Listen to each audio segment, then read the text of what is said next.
So I'm really thrilled to invite our speaker for tonight, Ian Lucey.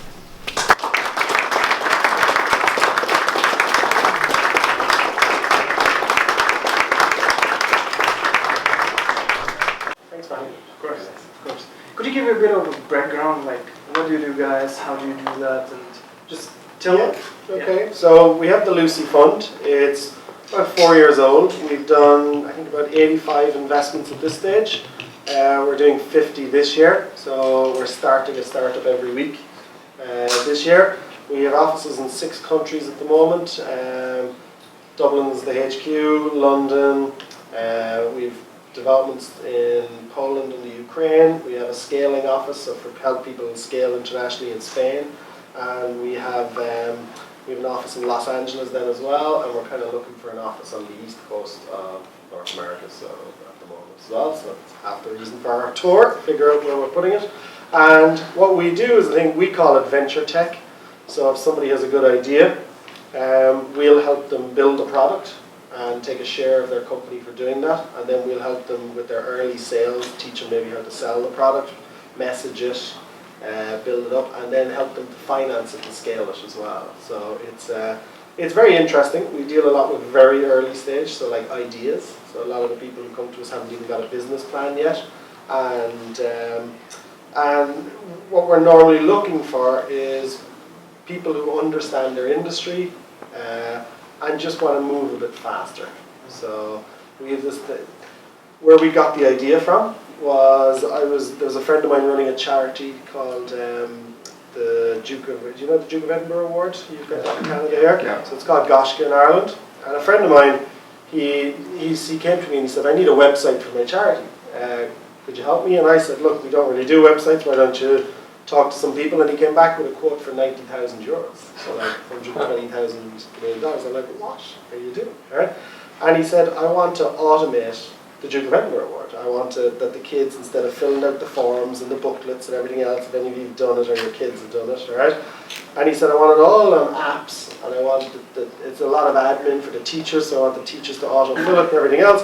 And I said, well, actually, I said, I've sent you to the wrong people. I've sent you to a web design agency that wouldn't be good at the back-end cloud stuff. I said, that's what we actually built. But I said, it's much bigger than the guy who's even quoted you for. It's about 150 grand. I said, tell you what, you've been so good to me in my career, I'll donate it to you, all right? I'll do it for the charity, but I said I want to put 2 conditions in place. And he said, what's that? I said, well, to begin with, I said, I'm not giving it to you for free because you're a charity, you're not very tech literate, and you're going to be really struggling when we put technology into your business. And if you get it for free, you're going to quit, and then I'm going to be really annoyed that we spent 150,000 euros building you this thing. So I said, we're going to charge you a quarter of the bill. He says, so you mean I'd get this for like 30, 40,000? And I said, yeah. He said, that's amazing, no problem. And he was delighted with that. And it's funny because the President of Ireland loved me afterwards. I get to go to all these presidential things since because it's the President of Ireland's charity in Ireland. So it's one of the best donations you could ever give. It's great fun, right? When you've had dinner in your president's house, it's like this is fantastic. And it turns out you can't pay to do that kind of stuff by donating, right? But the other thing that we said is every time people go to build websites or these technology products, they declare themselves experts straight away. You know the way someone's building a website, suddenly they know everything about web design, or they know this or that or whatever. And we said the other rule is you don't know what you're doing, and if we're donating, we don't want to waste a lot of time kind of smiling politely at you as a customer. And we'd like to just watch what you do and tell you how to do it, all right, and go do it for you. So we did that, and we came back to them and we said, now we want a little treat for you at the end. And they were like, what's that? We said, well, this is in 150 countries, the Duke of Edinburgh Award scheme. There was only the British and the Australians had it computerized, and you didn't like their computer systems, so you kind of ended up with us. So we've now built it so that you can actually sell it to the other 150 countries, and this can now become a revenue stream for your business, all right? And that was just because you're thinking about it like startups, or you're thinking about it more like a business, whereas they were just fulfilling their own need. We were going, actually, this is something that's worth something, and you could make money out of that. And we did it, and it went well, and we handed it over to them. They struggled a bit. They got it up and running eventually. The kind of stuff we kind of told them, change management for an organization. But at the same time, we had about a 5 or 10 person software company, and I didn't quit the big company I was with the nice wages and all that kind of stuff to be in a smaller business. I wanted a bigger company.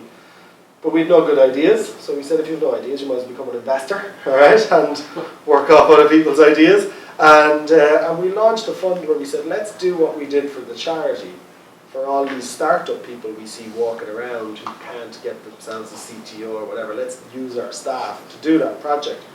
And we put it up and we said we're interested in doing this, and we had 200 applications in the first 7 or 10 days, and we're like, okay, there's a need for this. And we kind of started by calling it like the mythical CTO. So a lot of the people we end up investing in aren't 22-year-olds in a hoodie that can program. That's not really our target market. A lot of people are over 30, they have good jobs, they're quitting their job. And it's kind of crazy in the startup community because people are quitting their jobs and they're not going to earn much money for the next year or two. So they're going to eat through their personal savings and stuff like that. But they're going to trust their career to someone they've met at a startup event, right? Who doesn't really have a job, even though they're a programmer in the middle of an industrial revolution, right? Where the programming skills are the most in-demand things you'll ever get, right? And it just didn't make sense to us. So we did the charity thing, and we did 3 or 4 the first year to learn and kind of figure out. Our biggest thing was, what are they going to complain about? That was our mission for the first year. Well, if we do this with people, what are they going to complain about? And we've kind of learned the model and figured it out a little bit more. And we realized actually it's not just the tech. A lot of people struggle with the maths around and the selling element of things, and then they really struggle with the maths around finance.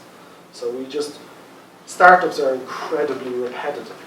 And if you can get in and learn quickly, you can get out of being a startup quicker and get into being a business. So that's kind of our view of the world. So when you enter the startup, how do you evaluate it? Especially if it's just an idea. Do you have like a rule of thumbs or?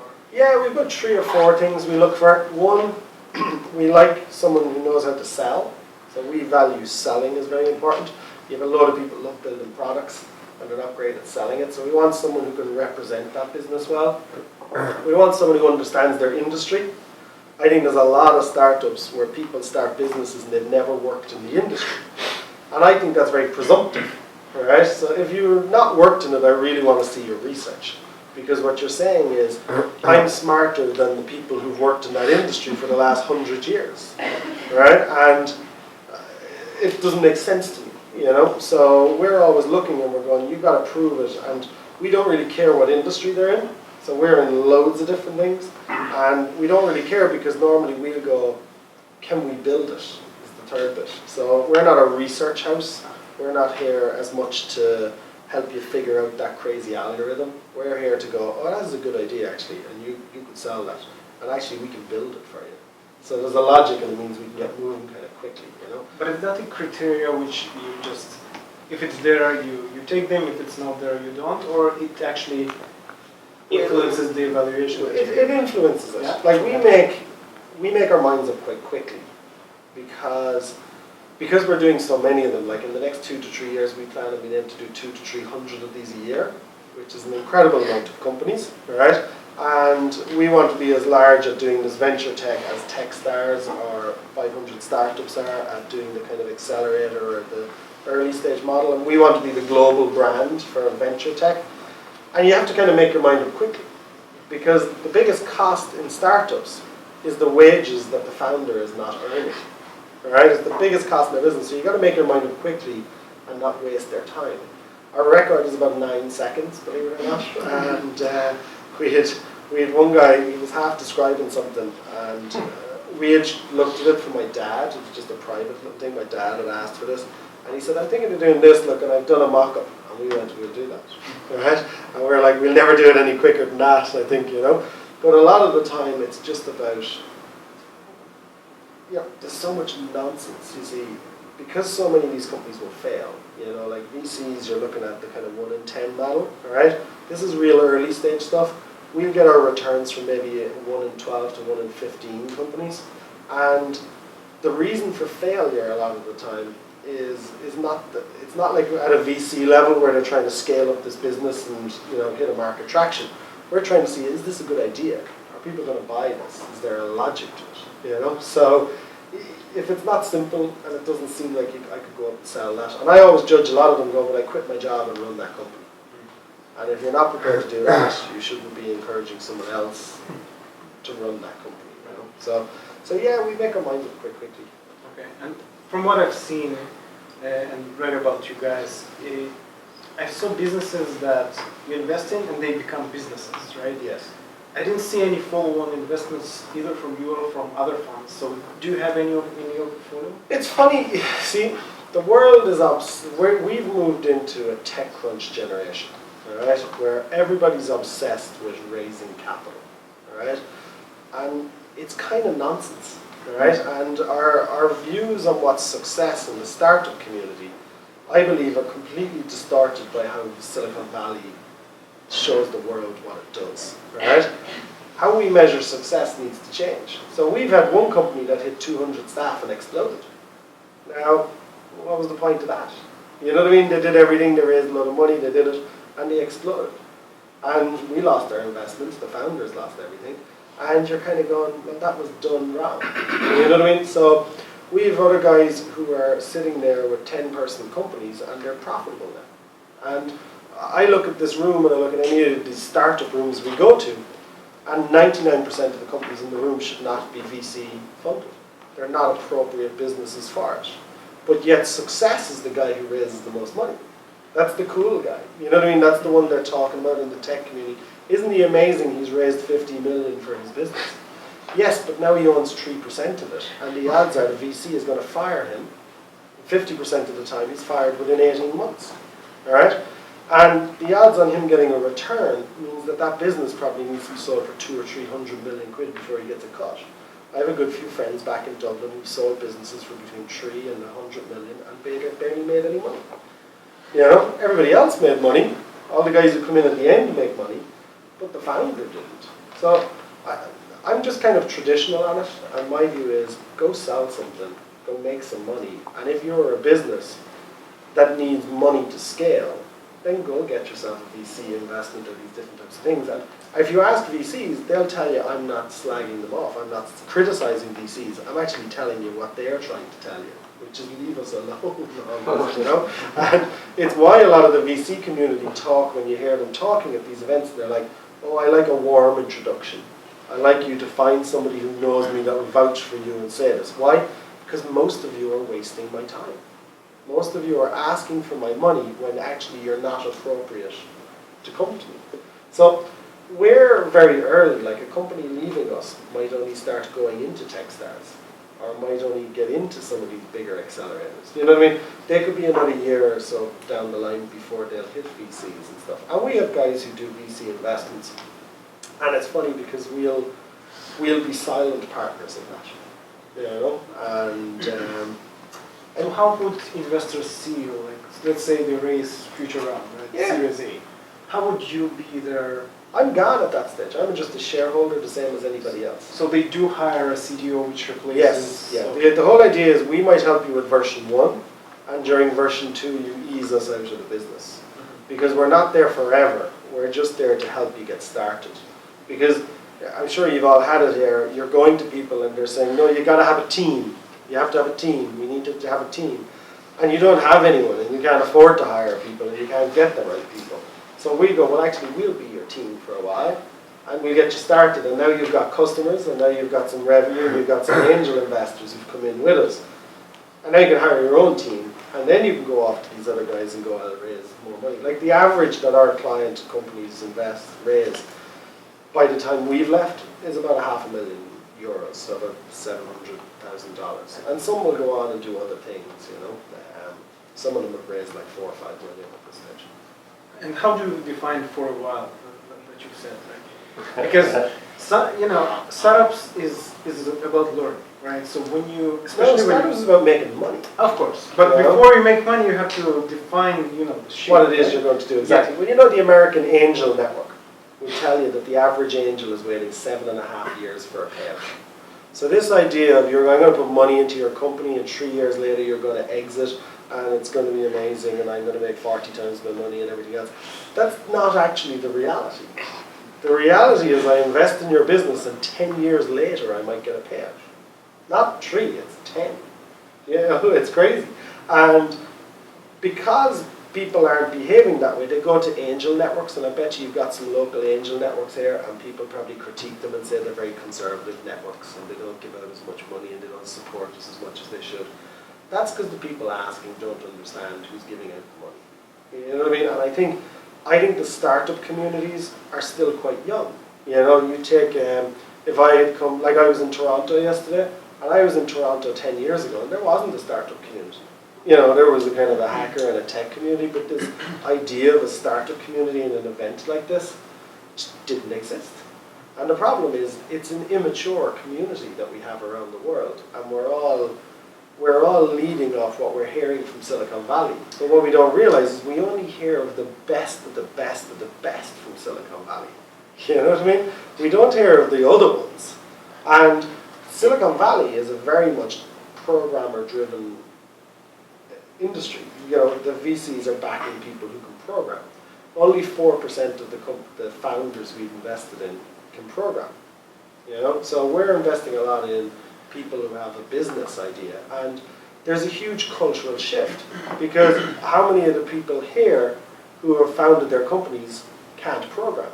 I bet you there's quite a lot of them, right? So how do we solve the problem for them? Because no one wants to give them money in the current model, you know? So we just look at it and go, the VC community suits a certain section, this kind of venture tech suits a certain bit. The idea, like I really like old businesses that are like friends and family money, gets you enough to get you customers, and customers start paying your wages. And then you can decide, do you want to go somewhere else, or what do you want to do? And a lot of people would look down on that and go, well, that's not going to be a billion-dollar company. And I go, well, how many billion-dollar companies are there? Because we're obsessed with these unicorns, and yet how many unicorns are un-unicorns? What do they call them? Non-unicorns that were unicorns last year? There's a load. And you have this great idea, and yet it doesn't get monetized. So we always talk, my favorite company is a company called Drumore Software. And nobody in the room has ever heard of Drumore Software, right? 2 guys based in St. Andrews in Scotland, right? One guy could program, one guy was an accountant. In 1996, they built a piece of software to calculate British taxes. They got 10% of the UK accountants to sign up and use this product within the next year, right? For the next 10 years, they turned over the equivalent of about 2 million Canadian dollars a year. It was just the 2 of them, with one guy's wife and the son in the business. And they were working out of one guy's shed, and they cost about $30,000 a year to send out the CDs to all these accountants. Right? So they were able to run the business on less than $50,000 to heat the shed, send out the CDs. And these 2 families took $1 million Canadian dollars a year each.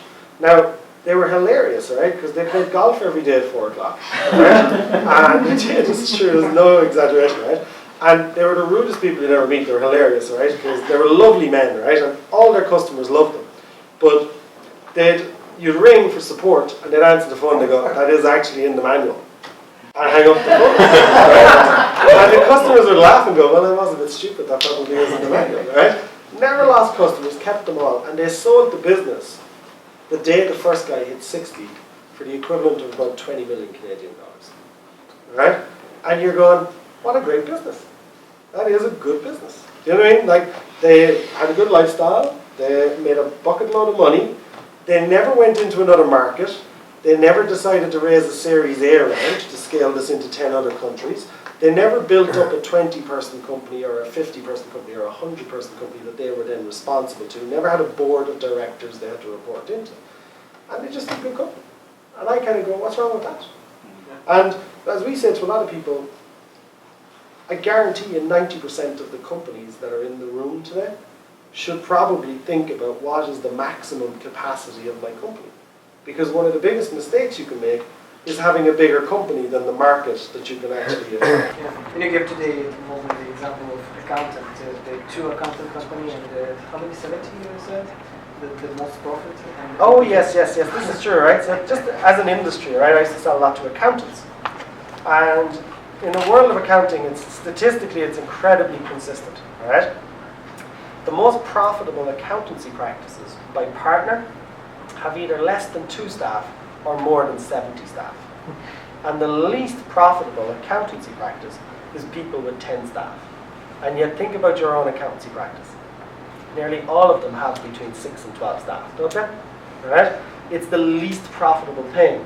And the girl who started that business is working to pay the wages of those 6 to 12 people. It's the least profitable thing. They could actually get rid of half of their customers, keep the best person they have, service all of their customers, between 2 or 3 of them, and make 3 times as much money. But it's an ego thing sometimes, isn't it? Because it's like, oh, he's only a 2-person accountancy practice. He's not a very good accountancy practice. But actually, he'd be home quicker, he'd be making 2-3 times as much money, and it's just not logical. And I think we're immature as a startup community across the world in that we're not thinking that way. We're allowing a VC VCs are selling you something, all right? I'm selling you something as an angel investor. I'm selling you, I'm giving you capital to go do something. And if you think about it, if you went into a bank and said, give me $1 million now, and in 3 to 5 years, I'll give you back $10 million, all right? You wouldn't sign up for that loan, would you? Yet that's the deal you do with a VC, all right?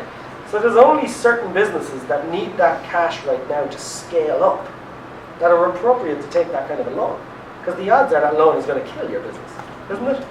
Now, the types of things that VCs are good at, and this is where it's funny how much time we spend talking about VCs and teaching people how to deal with a VC, because it's very important, right? But what a VC wants to do is they want to teach you, or they want to look and go, okay, you've understood the maths of your business. We put $1 in here and $10 spits out that side, right? And we're going to give you loads of dollars so that you can stick those dollars out the other side. And a lot of people go, give me money so I can figure out what I'm going to do. And that's not what they're there for. And it's not what a lot of the angel networks are there for. It's kind of what government is there for. It's kind of what friends and family are there for, to give you that little bit of a thing, but it's not what these people are there for. And let's say I'm at that stage where I'm trying to figure out, would you recommend taking a co-founder whom you've just met on the startup event, or would you recommend hiring someone overseas? Like, how would you deal in that situation? You have no money, you just have an idea, and you're an accountant, right? Yeah. And you're trying to figure out, to learn. Yeah. And you need some technical talent to get to where you want to be. So you don't want to raise, so what do you do? Well, I tell you what you don't do, all right? The primary reason for startup failure is shooting yourself in the foot. All right? People make silly decisions. So we give the example as a guy, we invested in him with his previous company. He went to a startup weekend with an idea, and he came away after the weekend where he had got 3 new co-founders and only owned 25% of his own business. All right? The business lasted about 3 months before it imploded. He basically just split his business in 4 with 3 strangers. Right? And that is an example of one of the worst ways you can go deal with it. So if I'm starting a business, the first thing I want to know is, will someone buy this? Will they actually buy it? Because your friends and family will always tell you it's a great idea. And most of the time when you ask someone, what do you think of my idea, you kind of frame the question to get a positive answer back too, don't you? So the odds are your early market research tells you this is a great idea. All right? And it's not about how many people you hire. It's more about, what do I need in order to get to the next step in my business? Because running a business is like climbing the stairs, right? It's all about just the next phase. So people might come in and they have a little bit of savings. And the next step might be, I need some other people to help me because this product is going to cost this much to build, or it's going to cost that. And it's about, how do I get that next little bit of family money? So friends and family might be $30,000, $40,000, and then there's a bit of government money, and a couple of angels gets me 100,000, and then I get more formal angels who give me a couple of 100,000, and then I get a VC who give me $1 million or whatever. And it's stepping stones. And we see all these people going around trying to raise $500,000 or £1 million from the get-go, and it's just not logical. So you've got to go figure out how we're going to get that results. So maybe that's talk to someone you know who can program. Maybe it's come in here, make friends, find out, ask people their recommendation, and say, do you know anyone who can help me?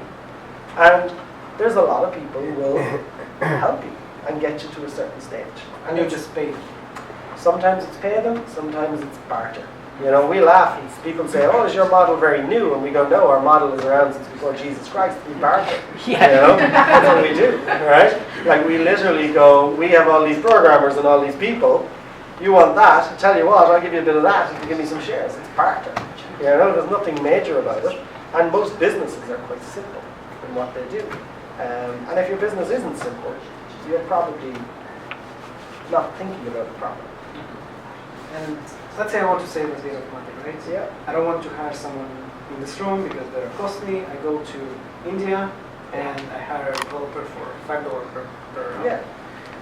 What's That's a terrible idea. I know. Yeah. I tell you why, right? The Germans have a phrase for it. Yeah, I'm not rich enough to buy cheap things. Alright? When you buy cheap things, you have to keep buying cheap things. Alright? So if you're going to start this business, do it well. Alright? If you think about a $5 or $10 an hour programmer, a cheap Indian programmer, alright? The biggest cost is not the programmer. The biggest cost is you not earning money right now. You're more expensive than they are. Alright? And somebody's got to project manage these people. And Indians, like about a third of the projects we did of our first 50 or so were second versions after Indians had messed it up. Alright? And you know what's funny? It's not the Indians' fault. Why? Because they actually want project managers who know what to ask for. Most people don't know how to get a product built. So yeah, maybe you can't afford the really good guy locally, but you could turn around to them and go, could I give you something that you project manage what I should ask these people for? You know? And maybe then you have a better chance of success. You know? And like if I'm in North America, I'm probably going to use South America anyway. I think you have a better chance of doing development down there. They're on the same time zones as you use the same kind of costs. Have a look at that. The Indian model is just not out of it. So how would you manage that conversation? If I have someone on Skype, right? I've never met them. Yeah. What questions do you ask? What do you check? If you don't know how to ask, Yeah. right, then you shouldn't be the one on the call. Which is the harsh realities of it. Right? Get someone who's going to actually sit on that call for you. Because the odds are that person who's going to help you project manage it, you probably only need 7 or 8 days of their time across a project. And you know, they could fit that in after work, they could fit that in whatever, they don't have to quit their jobs and go do it. So if you want to do it cheaply, there's ways to do it, but you've got to get yourself good advisors. It's like people who go and get a cheap accountant, right? I believe you can get a cheap accountant, but get a brilliant tax consultant. Why? Because the tax consultant is going to make you money. The accountant is going to count your money, right? And it's always worth having a great tax consultant, because that guy is going to give you the tips and the tricks. I'm standing down the back of the room there and chatting to lovely people from Halifax government, and what am I doing? I'm going, hey, if I want to set up a business here, what are the options? You know, that's the question I'm asking when I'm networking here today. And people need to know that kind of stuff. So, and the odds are someone in this room can help you to navigate the 2 or 3 little steps that are really important. You know, and the one thing that struck us when we got the first 200 startups, a lot of it was in Ireland, because we started out of Ireland, was how bad their maths were. The amount of those companies that weren't actually calculating their taxes and taking advantage of the government schemes and knowing how to do it. And I only realised afterwards it was because I had sold software to accountants. I knew every accountant. So I'd been asking all these people and I got all these tips, and we managed to efficiently start up our business. That actually one of our first investments was an accountancy practice. We turned around to an accountancy practice and said, can we set up an accountancy practice with you, because all of these people are doing it wrong. Now we did it for about 2-3 years, and then we got out of the accountancy practice because we didn't want to be an accountant. And but we actually, what we needed in our community was a bunch of accountants who were skilled in teaching people what the government tricks were and the tax breaks were and all the schemes. You know what I mean? And you guys would actually be better off in Halifax picking 2 accountancy practices and going, right guys, sit up the top of the room and we're going to teach you everything that we've learned as to how to optimally run a tech startup in Halifax. And now if you remember all these tips and tricks, then I bet you've all got a different one between you. We're going to send every tech company in the city to you, because then we're guaranteed everyone's going to do the right things. Because it's funny how many people don't claim, like you've R&D facilities and stuff like that, you know, you have different grants. People don't claim them. I didn't know how to do that.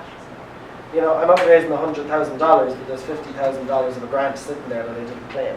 I guarantee you there's someone in the room doing something like that. So it's a lot of that you can do. And that's a real bit of advice I would give, is anoint 2 accountancy practices who are going to be your gurus, and you send everyone to them. And that's actually about the grants, that you have to be local sometimes to get that grant, because government agencies more likely to fund an outsourcing agency which at least has an office in that city, right? Not something completely overseas. Possibly, yeah, but it just depends on the business. You see, when you start a technology business, it's not like starting a hairdresser's, right? The kind of jobs the technology business create are the kind of jobs that governments love. They love these innovation jobs. They're interesting. They've got IP. They've got the chance of exports. It's the stuff governments absolutely love. And there's normally supports there for you.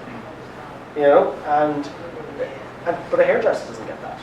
You know what I mean? So going to the accountant who deals with the hairdresser in the local restaurants and the bars, they're not going to know that little trick. Yeah. They don't know enough of it. So back to the example with your accountant, Yes. you have someone for X amount of money per hour in South America. Yeah. And you need that middleman who can translate your language and manage actually those guys. Yes. Where do you find that person? Here, these kind of events, that's what you're looking for. You're looking for someone who started one before. Maybe turn around, go talk to a couple of successful technology businesses in the area and say, how did you start? How did you get beyond it? That's the power of the network. It's why you show up in the evening and come to events like this. Try find those people who can guide you in that direction. And then join them as co-founders? Or It's amazing, isn't it? One of the lovely things about the tech community that people share. A lot of the best advice you're going to get, you won't pay for. You get it for free. So go talk to people locally, listen to a lot of the different founders. Like I can't give you a lot of advice on Nova Scotia tax laws and tips and tricks and stuff like that, but I can tell you that the themes around starting a business are all the same. One of them is picking cheap staff to launch your business never works. One of the other ones I find is, and I'm sure you've got them here, the likes of the kind of Code Academy stuff, where people go back to learn to program to start their business. Alright? Like, I can give you examples of that where it works. There's a lady in Dublin, she went and did that. She raised 6 million off the back of it and sold her business for 35 million euros. And you're going, high five, well done, that's fantastic. But there's probably 99% of the people who went and did that were like, what the hell was I thinking? Because I'm not going to go in and learn to be an accountant to run a business, because I'll outsource that to a professional who knows what they're doing. And maybe you just need to do the same thing. I really think if I'm coming up with an idea, the most important thing is to go out and talk to a bunch of salespeople in development houses, right? Because one of the great resources, and I've always found this, if you want to learn about something, ask someone, can you buy it off? And they'll teach you everything you need to know, all right? So if you're wondering how much it costs to launch your business, go ask 3 or 4 software development houses, how much is this going to cost them, right? And if they're all saying between 60 and 150,000, and some guy in India says he can do it for you for $15,000, you kind of know what you're getting, don't you? So what you're better off doing is finding out that, yeah, that costs 60,000, and then going, right, how am I going to figure out how to pay for that? And you work your way backwards from there. And then you can go and, like, one of the things we always say to people to do is write an email to everybody you know. How's it going, guys?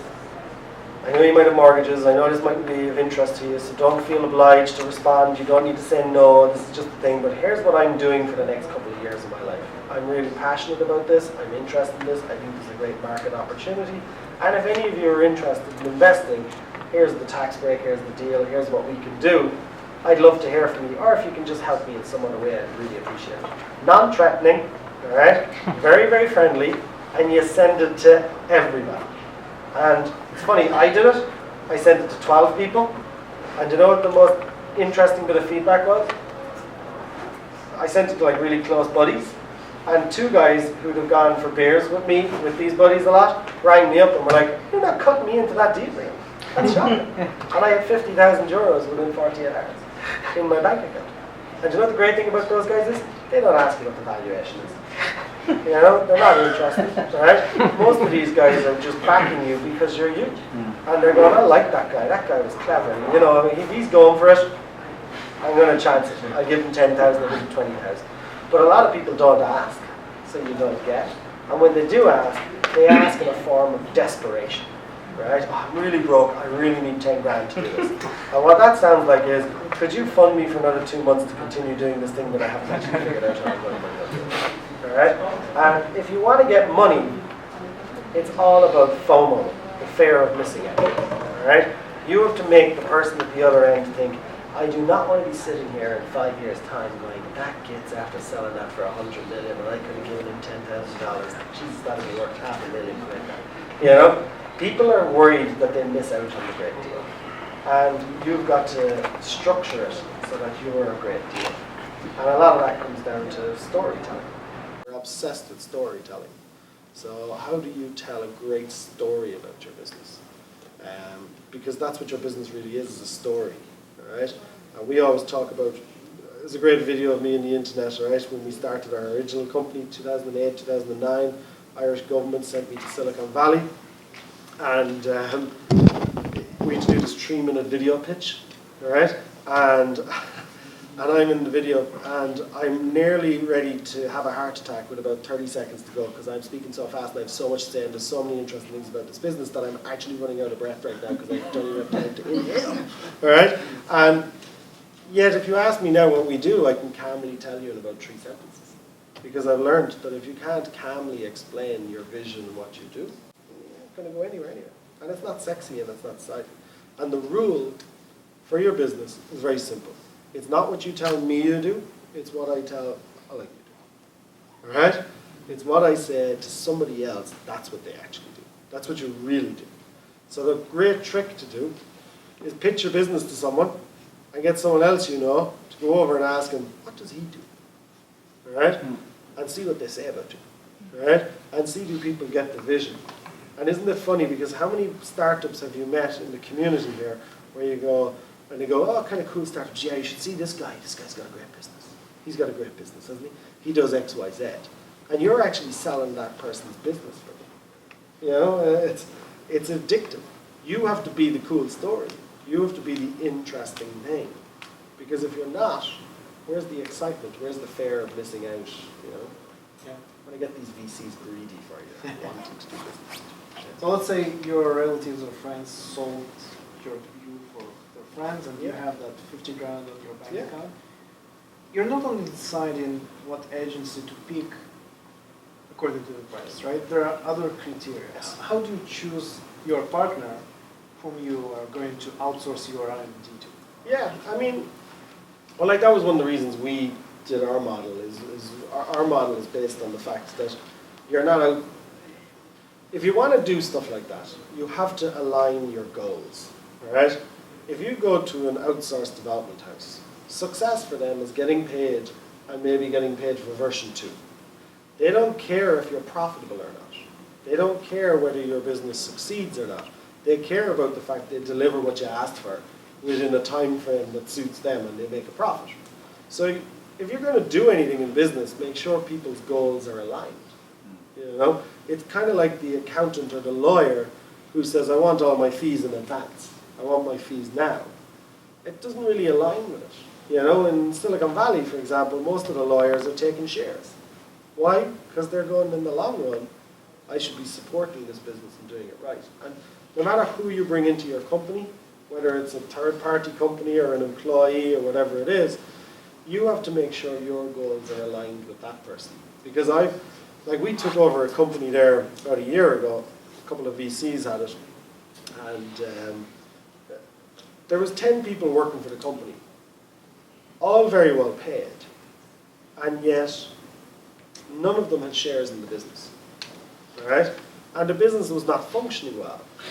So there's no, apart from the board debating it, nobody actually really cared. And it was bizarre because they got paid their wages on the 17th day of the month. Why? Like 2 weeks into a month you got your wages. It was like they were just looking after themselves. Do you know what I mean? And they're not mean people, they weren't doing it or whatever. But the goal for most of the employees was to get paid. None of them even knew whether the company was profitable or loss making. So no matter what you do, people who are on the journey must be going in the same direction you are. But how do you do that with an outsourcing company? Because, like you said, they work per projects. Yeah. They give you a quote. That's what it's going to cost. Yeah. And then 2 weeks later, you discover that your customers are actually, looking for something else. And you come to them and they say, well, we've already developed that. You have a quote, and we'll give you a new quote for the new development. So the goals are not really aligned. So how do you really choose? Well, I don't think you can then, you see. And that's kind of half of what we're saying as part of our model is I don't believe those people are aligned with your goals. And that's a dangerous thing because what happens a lot of the time is people spend all the capital they have to get the first version built. And then they're out of money, but the version doesn't fit what's actually needed in the market. So it's a kind of a recipe for disaster. So maybe you just shouldn't do it. Yeah. Do you know what I mean? And you go look for a different way. And you go, no, I'm not interested in that. I want something different. And it's kind of what we're offering people. And I think there's other suppliers out there who do that kind of stuff. You have to structure it that everyone's going in the same direction. And do you make a connection, do you have a feeling of a team? When a startup develops with you, do they feel like they have a project manager and they're just doing their job? Yeah, that's what they're there for. Yeah. These people are working for the companies. Now, it's funny. We've changed how we've treated startup founders over the years. It kind of changes, right? So when we started first, I was very opinionated. And I felt it was a surprise to me as well, wasn't it? And shocked my world, right? And I felt I was dominating the businesses because I was going, you should do this, you should do that. And then we went the other way and we said, right, I'm never going to speak to you. I'm going to let you deal with our staff. And it's amazing how many of them then build the wrong thing. So we had one business and it was, this business drives me crazy, right? And lady, she works with us, right? And it's for ads on, like a tabloid magazine, like an online magazine, like the Daily Mail is kind of big here or whatever, and stuff like that, TMZ or whatever, right? And there's loads of photos of Kim Kardashian and all this kind of stuff and everything else, right? And she came to us with this idea where she wanted to converse about the photo, where you could click on the photo and talk about it. And we're like, that's fascinating, but there's no money in that. And there's already a conversation thing down the bottom of the page, so why are you doing that? We're like, the money is in buying the clothes Kim Kardashian is wearing because some agency have actually put that clothes on her in the first place, and everybody wants to monetize it. We're like, let's make the picture clickable, so you can buy anything in there. Right? So anyone could turn around and go, that handbag is a what, that dress is this, the shoes are that, this is this. Make the picture an affiliate network back to sell the clothes. And we're like, think of the millions of people who look at all these photos and you go, if you could make it that'd be brilliant. And she's like, yeah, I get that, that's fantastic. And we said, right, let's invest and let's do that. And when we let her off to our staff, do you know what she bloody well built? The bloody conversation. Right? And I turn around and I go, what the hell did I do that for? Right? Because she ends up spending her entire budget on the wrong thing. Right? And now she ends up with an uncommercializable business unless she puts in the bloody thing that we thought was the good investment in the first place. So we spend most of our days trying to get startups to not shoot themselves in the foot. Right? So that's an example of a technology one where they've done that. There's a lot of examples of sales and marketing where they do it, right? So how many startups do you see where they give everything for free to the first couple of customers? Yeah, all right? Like, you don't do it, all right? Have confidence in what you're doing, right? So the best way to, I go through a couple of bits on this, right? So the best way to price anything you're selling, hardware or software. There's a very simple rule, we find it works on everything, right? If you've got a product, think of a price you'd be embarrassed to ask for and double it.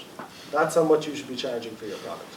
All right? So whatever you think, God, I could never ask for that, it's actually twice that. Is the only way you're going to have enough cash coming into your business to do it. When I launched, we started our first product too cheap, and it's very hard to up the price, but it's very easy to discount it. All right? Another good tip for people. If you've got an early stage customer, and you get a tax break here if you invest in a tech company, I assume? Yeah? Yeah, all right? The person can, all right?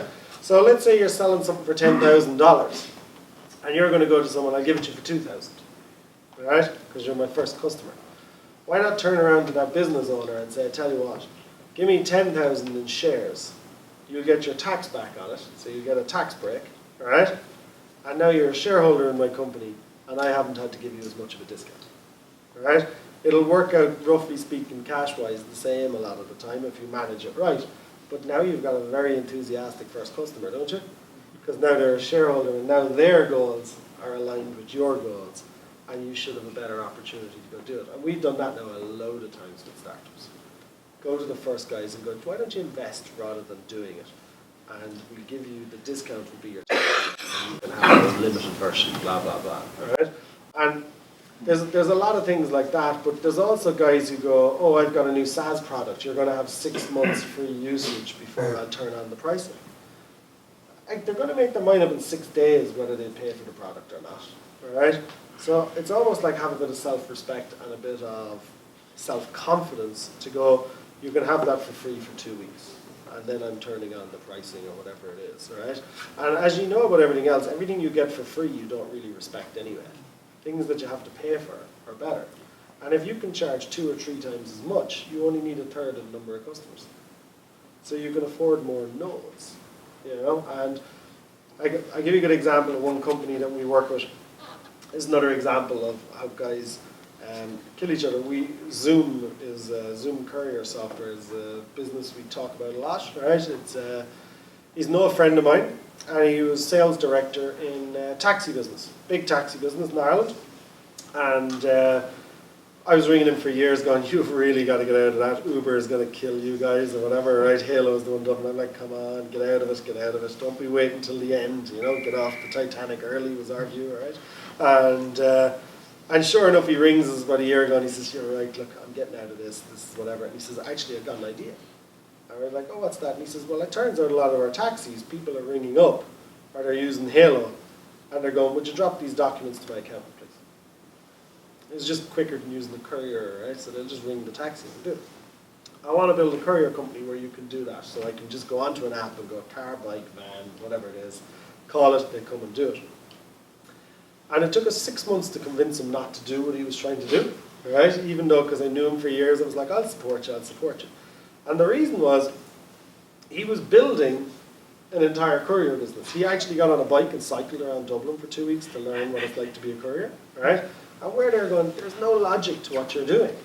Because all you are is a courier business that's slightly better at ordering a courier, but you don't have any of the infrastructure, you don't have any of the customers, you don't have the brand, you don't have the marketing, you're going to have to rebuild everything.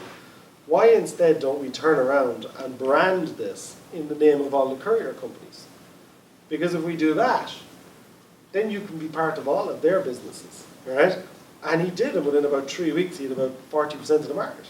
Because they were all going, yes, I've tried to build that, it's too expensive. A couple of them had gone to India and done all of that. And he's going, I'll give you that and give me a cut of every time you do a little transaction, right? And he went from calling it Zoom Courier to Zoom Courier Software, because he realized I better put in the word software, because we had literally built a courier business online, and now we pretend that we use that as a test case for them, instead of the fact that that's what he was going to do. But a much more successful business. And it's easy. You're not fighting with all of these people now. You're actually cooperating with all of these people, and they're delighted with it, right? And I look at so many of the startups that we deal with, and they don't think that way. They kind of think, I must build all the brand myself, I must do everything myself, and it's just not logical to do it that way. If you're looking at a full business process and you think you're going to take on an industry, you'd be much better going, I'm really good at that bit. And going, I'm just going to supply that bit rather than re-engineering the entire business. Yeah. And you know, what you guys doing is actually advising becoming a partner. Yes. I know that, you know, we spend a lot of time trying to get them to change their minds. Yeah, I believe so. Yeah. It's not always there in that No. direction. But if I, as a founder, come to a regular development house, right? Yes. How do I recognize if they are going to help me or they're going to consider me as a project? Are there any signs in the pre-sale, any warning signs that I should be, you know? If they agree to do everything you want to build, the odds are they're accepting whatever it is you say, all right? If you can find somebody who's built something similar in the past or something like that, it can be quite useful. But what you're really looking for is, you have to understand what you're buying there. What you're buying is people's time. And we spend a lot of the first 4 to 6, 7 weeks with people debating, is this the right thing to do? Because we're about to put you on a track for the next year or two. Is this the right thing to do? And it takes us a bit longer to actually spec out your product than a development house, because we're debating with you. Is this the right thing to do? Like, we're questioning your research, we're doing this kind of stuff. So that's not what you're getting when you're going to these guys. What you're getting when you're going to them is you're going, I want this built, can I have this built please? And their job isn't to tell you whether or not this is a good idea, because if I'm the sales guy in that outsourced development house, keep your bloody trap shut and say, yeah, I will be fine. You know? But you want to be shooting yourself in the foot in his business for a time, that's a bit of a stupid idea. No, I'll take your 100,000 and I'll build that, thank you very much. And then in the background you go, that wasn't a really clever idea. But, you know, he paid his bills for it. Yeah. You know, do you get what I mean? Yeah. That's not what you're getting. For sure. So if I take some development house, remote, or do it with you guys, and it doesn't matter where I'm from, Canada, US. You can get that with staff as well, by the way. A lot of the time you'll hire staff and the staff will just do what you tell them to do. Yeah. Okay. And that doesn't necessarily mean that you're right. You know? Most of the time we're actually wrong. Yeah. Do you ever, how many of you have launched products and within a week the customers have pointed out the blaringly obvious? Alright? And you're going, yeah, we need to change that. Version 1.1 is always a much more interesting version than version 1. Because version 1.1 is the blaringly obvious stuff, as we always call it, that no one thought of. And it happens all the time. It happens when we work with people too, you know? Yeah. So it's just going to happen. It's going to happen. So when I hire them, let's say they're not in the office day, I hire them remotely, right?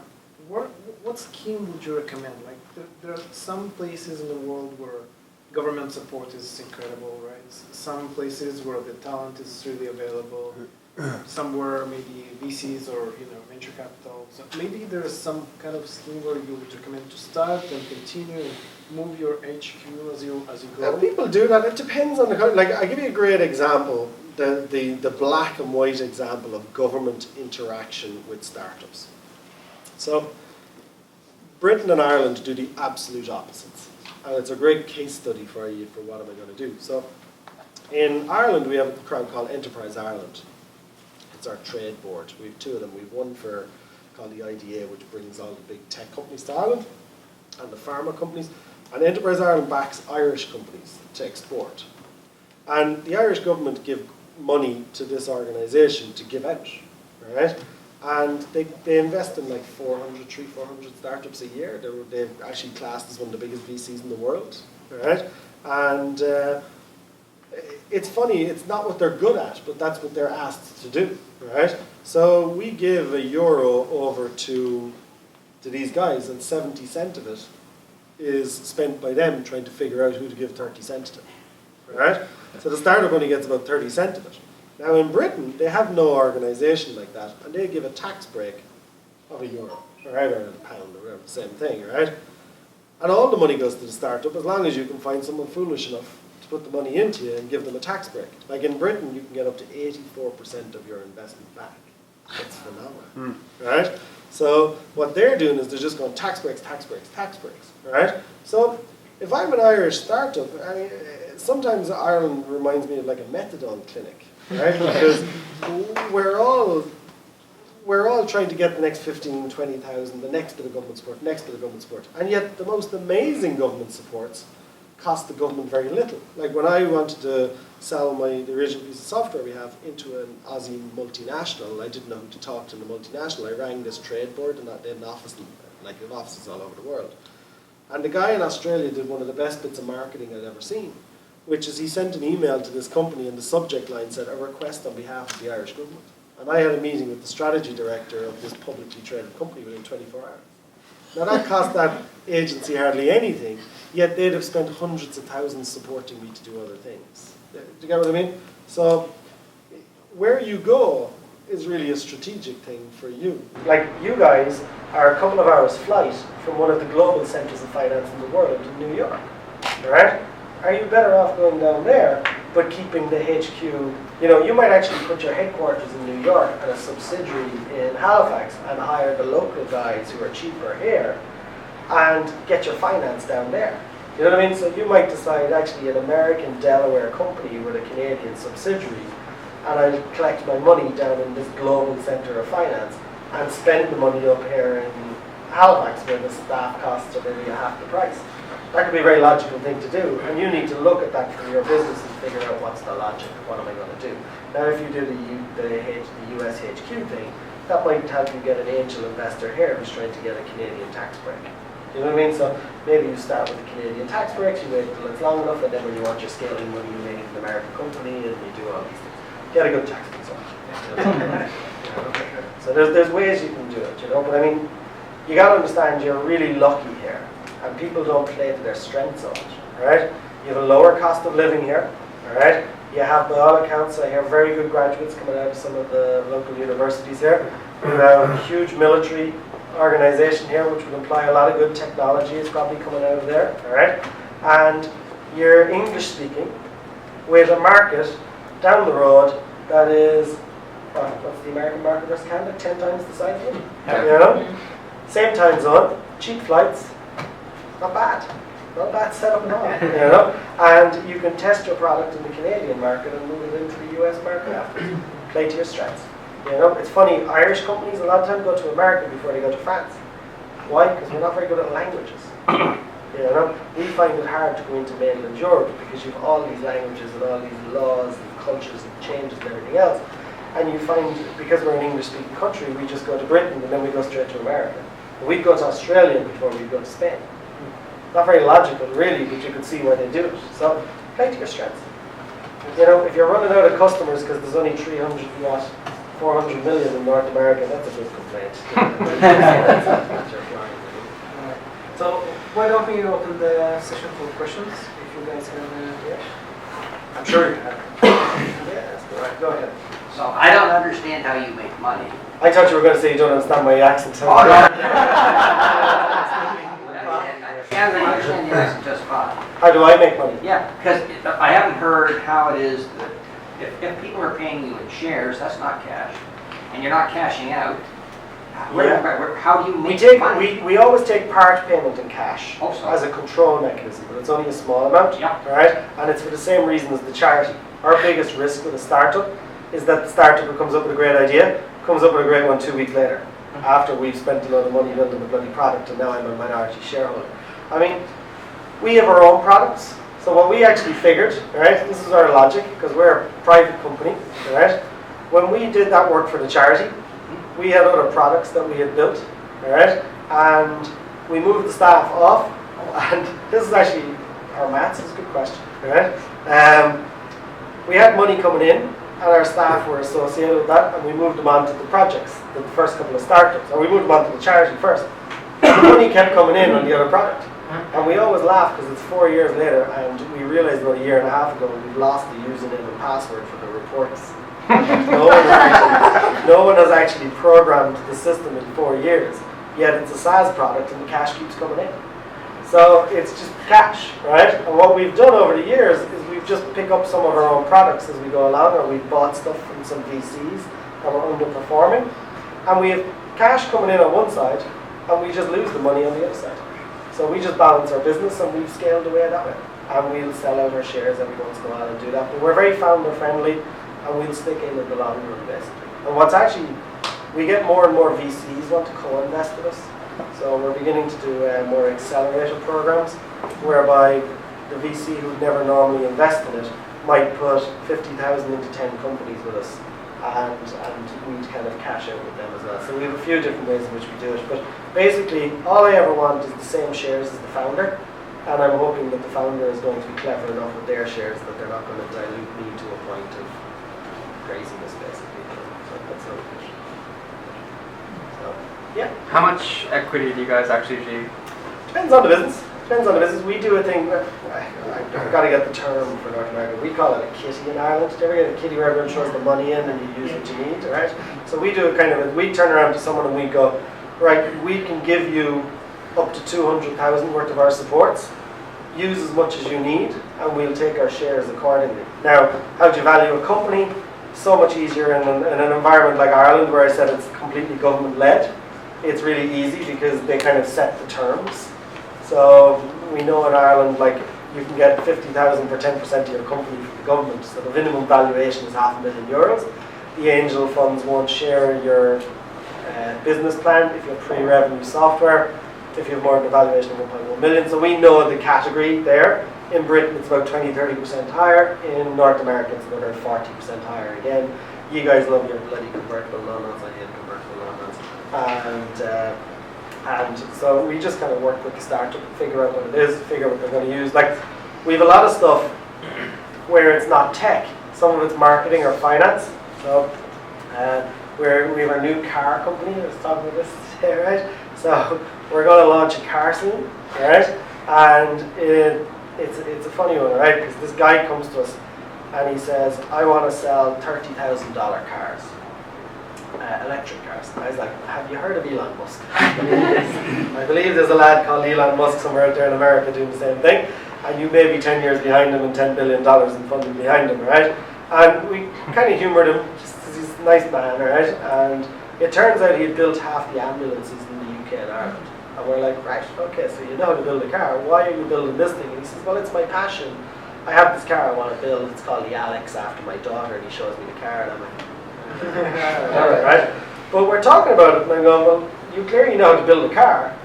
Your problem is you're going up against Ford and Tesla and Volkswagen, and you're trying to make $3 grand a car. It's like crazy. So I was like, let's look at what you're doing. And he said, well, we're buying the chassis and we buy the parts. They're all EU certified. It's all grand, and then we're designing it.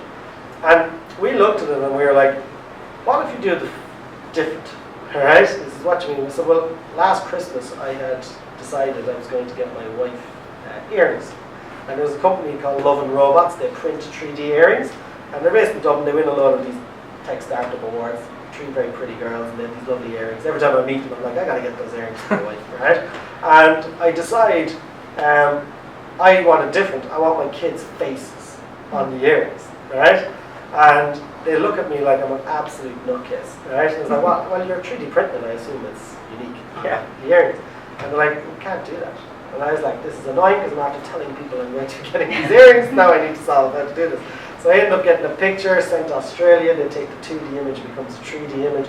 I go into the labs in the local university, and the PhD guys are working with me, and they're like, you know, you're the first person in the world to ever want to do a jewellery of your children's faces. And I was like, that's kind of cool, or whatever, right? And we end up getting it printed in pure silver, not sterling silver, which is what most jewellery is. So even though we made the earrings hollow, my wife would have had like African earlobe things, etc. But the chain was usable. That's the way I look at it, right? But it cost like 1,000 Canadian dollars to print one set of earrings in the chain, and it cost $4 to print the second set. So I was like, sure, I'll print the second set, right? And I gave it to her, and I said, you give it to your mother or whatever. And she's like, are these not unique then? She said to me, you know. And I was like, I just lost a fortune of time figuring out how to do this, right? And so I'm sitting listening to the car guy, and I'm going, that's unique.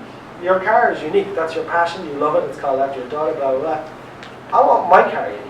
So why don't we launch the world's first mass customized car where we can print the outside of our car to look like anything I want.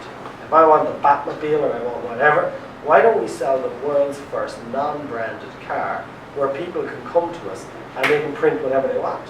Oh, and by the way, it's kind of interesting because it's only really expensive to do the first bit. So you can buy it in black and we'll give you a spare one in red. So you can just go down to your local garage and screw it in red as well, right? It's kind of like the anti-Henry Ford thing, you know? So he's looking at me and he's going, God, will this work? And we're like, well, we started at 100 grand a car. And I was explaining it to somebody recently, and they described it beautifully. It's like, so your market is douchebags. And I was like, yes, rich people who want something very unique is what we're looking for. We would call them douchebag. All right? And that's what we're doing. We're in the middle of launching a car, which would be the world's first mass customized car. And what we're doing is we're creating a marketplace whereby aspiring car designers can put up all their designs. And if somebody rich enough wants to do it, they can look through and go, I want this design. You know Americans are going to love it. Oh, big time, right? It's like California. Here we come. Right? I think it's a great idea, right? Yeah. But look at the maths. Go back to the maths. Now we don't need to sell thousands of cars. We sell 20, 30 cars a year, and you have a lovely business. right? And it's just the maths of how people go after stuff, and people get things. It's a great case study on starting a business, because somebody's in and they have all this expertise and they know how to do something, and what they're actually doing is they're copying everybody else, right? And it's called the cargo cult, right? So we talk about this everywhere. Have any of you heard of the cargo cult? Yeah. Right? Yeah. Very cool, right? And it's funny, it's normally the older guys in the room always know the cargo cult, right? They got to teach the cargo cult, right? It's, isn't it? Second World War, America want to fight the Japanese, right? So they have to cut landing strips in these jungle islands where they can kind of stop, and they're cutting them, and the soldiers are there, but they're dropping supplies in, and the people in the jungle started to get these supplies falling out of the sky, and they've never had it so good. So for years they get all these great supplies, and then suddenly they just stop. So they want them to come back. So what they do is they behave like the behavior they'd seen already. So they start to build these planes made out of wicker. Alright, you gotta Google this, you see all the pictures of them, right? And then they start to march like the soldiers with the wooden versions of the guns that the soldiers had, right? And they copied everything because they went, well, if we behave that way, that's how success happens, alright? Now it got really weird in the end because some religious guy went in and managed to convince them all that the husband of a very powerful woman would be their savior. And it turns out they all now actually worship the Duke of Edinburgh, which is quite bizarre, right? He sends them a signed photo every couple of years and they all revere the photo, right? But it's what startups do. It's what that guy did. He saw success as a car company is forward, and I'm going to go and I'm going to build that. But actually, it's not really the success he really would have craved, which is his own car and his passion for building vehicles, which they clearly enjoyed doing. And you look at it and you go, there's a better way a lot of the time, but people are looking at it just in the wrong way. It's a very long answer to your question, sorry. And I hope you brought something back. Go ahead, I'll let you. this is a question of scale. Yes. What were the most difficult things or problematic things in your business model when you first started to scale it? Yes. And now you're kind of at a different level of scale. Yeah. What's it feel like now? What's really problematic about it now? About us, well, we're passing 100 staff this year, and a lot of the junctures, it's the Roman military had centurions, and then they had the captain or whatever it was manage 10 people. And it's amazing that 2,000 years later in most management cultures it's not that too difficult. You can manage about 10 people, you know. But once you get into going over 60 staff, you're into middle management, because there's got to be managers of managers almost. And even though a company like ours that's hyper flat, we've kind of realized that that flat, unstructured culture is a bit of a problem once you get to scale. Like we want to launch 200-300 startups a year, which is going to require 500-600 staff, at least, all right? Like that's military operation to be able to do that, all right? And then you have to realize the challenge we have is, unlike companies who, you know, you take a development house who deal with a lot of big companies, the passion and the requirements of our customers are completely different. Like our customers are quitting their jobs, they're investing everything, they're telling their friends and family this is the future, this is what I'm going to do. They're very passionate customers, and if you mess up, you hear about it. You know what I mean? So our biggest challenge is managing expectations of startups, especially a lot of the time these people have never launched a software business before, and they don't understand that the software comes with bugs. And that sometimes you don't even see the bugs, and actually that these days it's in the cloud and it could be working perfectly fine, and 2 weeks later something in Amazon kicks something out or does it, and trying to understand and explain those expectations are very good. It sounds like your business model is really predicated on a very passionate founder. There's another VC out of Russia. I can't remember what their name is, but they started off with a group of technology people just like you did, and they take a look at what's working in one country and they follow it. You're thinking of the brothers in Berlin, the Sammer brothers. Yeah, maybe. Yeah, and they copy it. Yes. And then they're doing well. Well, they're billionaires, the three of them at this Okay. stage, and they're called, what are the Sammer brothers? Yeah, I can't think of their name, right? But they're miserable shower kids, right? That the Silicon Valley crowd hate them, right? Yeah. To the extent what they did at one stage, their first 3 businesses they sold for 60, 80, and then 120 million back to the companies they had copied. Right? Like they copied Groupon in Europe and managed to end up running Groupon outside of America, because Groupon just realized it'd be easier to just merge with these kids, right? And what are they called? Rocket Internet. Rocket. Yeah, yeah, yeah. Internet, right? So, And it was just a brilliant model. But you know what Rocket Internet are brilliant at? Internationalizing. What their real skill set is, and we want to build up that skill set to be able to go, I can launch you in 50 countries. Gotcha. And they'll actually, I've seen them go into countries and go to the managing director of the country, you have 2 weeks to be the #1 in the country, or we're just shutting you back down again. 2 weeks. You can have as much money as you need, you have 2 weeks. Now, could you imagine launching a competitor to like Just Eat and being given 2 weeks? Like that's the kind of level of speed, cash that they're going for. And they're a fascinating business, and they don't copy as much anymore. Okay. Well, they do actually. But it's really fascinating. Yeah. So I want to leave some time for a traditional thing. How long are you going to stay here? I'm gone in the morning again, but Glenn is around all the time. Glenn's down the back, so Glenn is in and out a lot. Okay. But are you staying here for the event? Oh yeah, I'm here for the evening. Yeah. Okay, so people can catch you. Oh, 100%. Mackenzie, for how long do we have the room here? We run until 9 o'clock, correct? Until 9, and what happens then? What happens then? Oh, I go home. From the Irish lads go to a good bar down there. Yeah. It's just one traditional thing where I dare you guys to find someone to help you today, right? So that's what we leave the time in the end. So, you know, that's take care. Yeah. So what would be just one thing that you would like people to take with them tonight? Something that you think will be most important and most valuable tip for them from today's session? I guess the message we give people all the time is think differently. You know, challenge the assumptions that are pushed out in front of you, because our model isn't the salvation to all people's problems. You know, and neither is the VCs and stuff like that. And look at what you're doing and figure a practical pathway to what you're trying to do. Because if you do that, you'll end up with something unique. And if you're just copying somebody else, you're never worth as much as the other guys anyway, are you? You know? So do what's interesting. I think we're all really, really lucky. Alright? I think, you know, we're blessed to be allowed the time to go away and try and invent this stuff. Alright? I always look at myself and I would say, I'm a white male born in Western Europe, alright, after 1955 or 60, alright? And that means I've grown up without war. I got to go a free education when I went to college, you know. I get best of whatever you want, you know. You're some of the richest people that have ever existed in the history of humanity, alright? And actually, what a white male in Western Europe and America and Canada got is now extending to females in the workplace. It's extending to minorities, it's extending to other countries, and it's beginning to spread out. And it's not so much democracy that spread, it was that freedom of people to be able to go and do what they want to do. So I would say count your blessings and realize, yeah, it's not easy and it's not that, you know, easy to get this stuff on. But take advantage of what you have and use that to the best of what you can do, you know. Yeah, Lucey, thank you very much. Thank you.